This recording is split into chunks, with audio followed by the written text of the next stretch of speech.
If I asked Call of Duty Zombies players what the worst Black Ops 3 map is, most of them would probably say Zetsubou no Shima. The game's DLC 2 map is widely accepted as the least popular map of the historically successful Zombies entry, and it's hard to argue otherwise, really. Other maps within the game, such as Der Eisendrache, Shadows of Evil, and Gorod Krovi, and that other fourth map that we don't talk about, make it very hard to put Zetsubou anywhere near the top. Even I have to admit that it's one of the worst maps on Black Ops 3. However, I still think it's a really good map.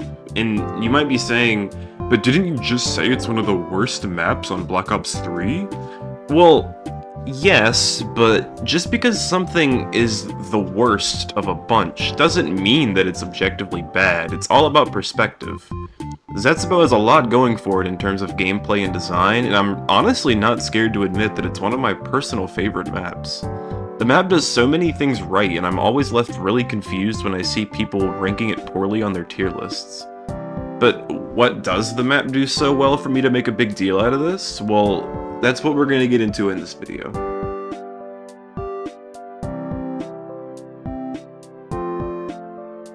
Zetsubou no Shima's map design is arguably one of the most underappreciated aspects of the entire map, and so I'm going to talk about it before I get into anything else. I love so much about this map's design and layout. It's so unique in its own way. The two labs located to the east and west of spawn are surprisingly open areas in an otherwise close quarters map, letting the player walk around outside the labs almost completely freely without arbitrary debris or terrain disrupting them. But it does so in a way that it doesn't feel too open because of the rocky nature of the environment and the metal framing and support beams underneath the lab. None of the other maps on BO3 really have areas like this to the extent that Zetsubou does. And while we're on the topic of the labs, I want to talk about the method of opening the bunker on this map, which in turn is how you turn on the power. I absolutely adore the way that Zetsubou leans into its bucket mechanics, which is also something I'm going to get into later, by utilizing the lab's secondary power mechanic. In case you've never played the map, in order to turn on the power completely in Zetsubou, you have to open the bunker by restoring power to both of the lab's hydroelectric generators. To do this, you have to use your bucket to collect water that can be found near both of the labs, and use the water to get the lab's generators going, which will activate the secondary power and give you access to the bunker. The system does such a good job of forcing the player to explore and visit almost all of the map without making it feel so tedious to do so. Giving the player a reason to use as much of the map as possible without making it feel arbitrary or annoying is one of the greatest testament to a great map design, and Zetsubou excels at that in my opinion. But as I mentioned earlier, once you get the secondary power on, you get to explore the main attraction of Zetsubou, which is the bunker. The bunker is designed in such a way that unlocking it sort of feels like the point in which the map truly begins. Restoring power to both labs and then having those labs both converge onto a central front door of the bunker makes it feel like the labs and the bunker are like different acts of the same play that is Zetsubou, without making the bunker feel like a different map entirely, which some maps struggle with in their own ways. But enough about the entrance of the bunker, what about its layout? Well, I think that the bunker on Zetsubou is one of the coolest areas of a zombie map ever. With its multitude of narrow branching pathways and dead-end rooms, it manages to feel really big, but also so small at the same time. It also once again does a fantastic job of using all of its space to its advantage, scouring the parts required to get the pack-a-punch through all of the bunker's rooms. And sure, the bunker leaves the player with a lot of areas to get trapped in, so it's a dangerous spot to be in, and some people might find that annoying. But I don't think that makes it have a bad design. In fact, a BO3 fan favorite, Shadows of Evil, also has different areas that the player can get stuck and trapped in, but it's regarded as one of the best map designs of all time. Another thing that Zetsubou's layout does fantastically is making sure that the map doesn't feel as big as it truly is. Zetsubou has a lot of playable area, but each of the major locations has such a direct connection to one another that it doesn't really feel like it does. This results in the map feeling extremely enclosed without forcing it into a limited layout. This makes up for the map's lack of widespread fast travels, which I think is honestly an overused mechanic in zombies maps. All in all, Zetsubou no Shima's layout is probably one of the most underappreciated parts of the map. Well, I'll say the second most. I say that the layout is the second most underappreciated aspect of Zetsubou because the true most underappreciated part of the map is its mechanics and side quests. Zetsubou tries more new things than any other map on Black Ops 3, which doesn't guarantee that those new things will actually land in execution, except they definitely do on this map. The bucket and seed plant growing mechanics are so interesting and well thought out, with a plethora of different rewards being obtainable depending on what combinations of water you grow those plants with, and whether or not you fertilize the plants with KT4 ammo. Speaking of which, I think the KT4's ability to assist the player in one of the map's leading new mechanics is such an underrated implementation of the map. Another one of the most notable things that this map introduces is swimming. Due to the island setting, as well as the fact that the facility is far out of repair, different parts of the map have water that the player can swim through. I think that this is such a cool thing that the devs didn't really need to add to the map, but the fact that they did makes the map so much more immersive to me. Honestly, if I did have to critique this map's mechanics at all, I would admit that I think the swimming is actually underused in Zetsubou. The only practical applications of the mechanic is the flooded cave in the bunker that you must swim through to get the KT4 and Pack-a-Punch parts, as well as the generator area of the power room that you do the mini lockdown in while underwater. I love these areas, but I would have loved to have seen more applications of this feature on the map. I think it would have been really cool to have one of the labs cut off from the rest of the island, and maybe the player has to swim through like a flooded trench or something to get to the other side. Or maybe one of the labs are built over a small lake that the player can swim through to find a shield part, or maybe even something bigger like a perk machine. There's a lot of ways that they could have done it, but I would have just liked to see more of it. And don't get me started on this map's side quests. This map has so many different side quests to do that it's actually insane.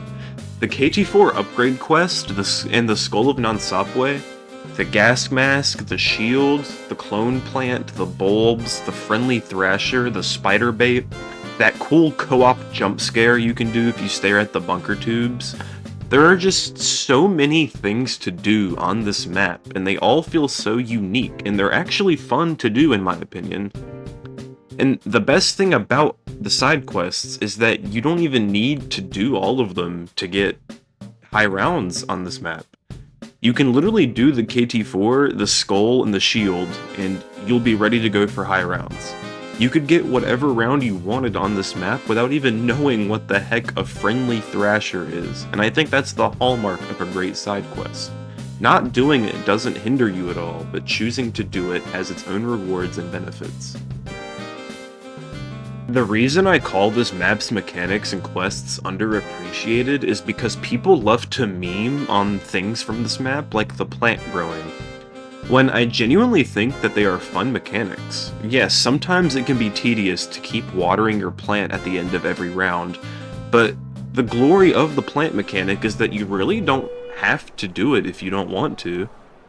Sure, there is one part from the Easter egg that you have to grow a plant to obtain, but you can just tend to the plant as you're doing the other steps and doing other things.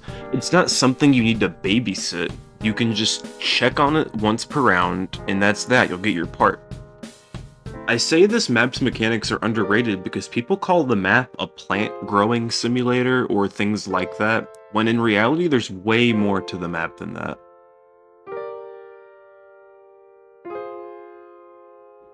Zetsubou no Shima, or Island of Despair, as it translates, does a fantastic job of conveying that sense of dread and despair that the name suggests.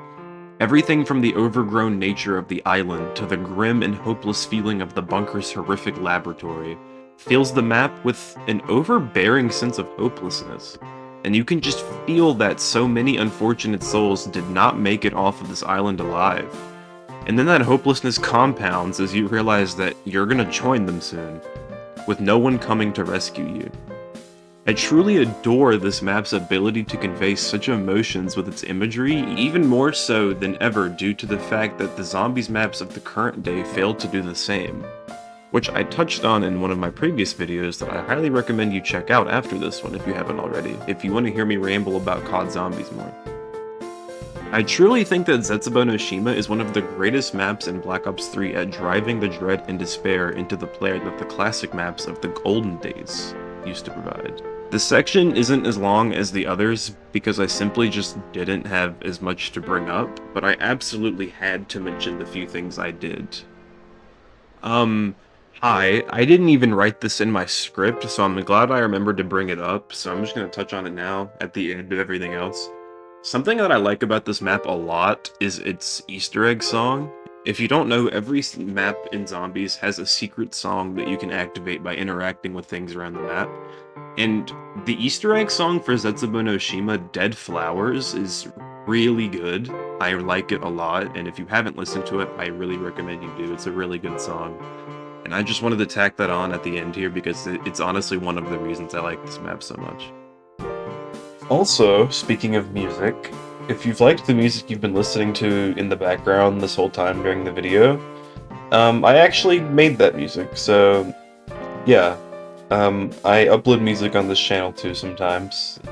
In fact, there's a couple of videos of music on my channel already that you can listen to. So, yeah, I'll upload these songs maybe at some point. I'll think about it, I'm not sure yet, but I just wanted to add that too.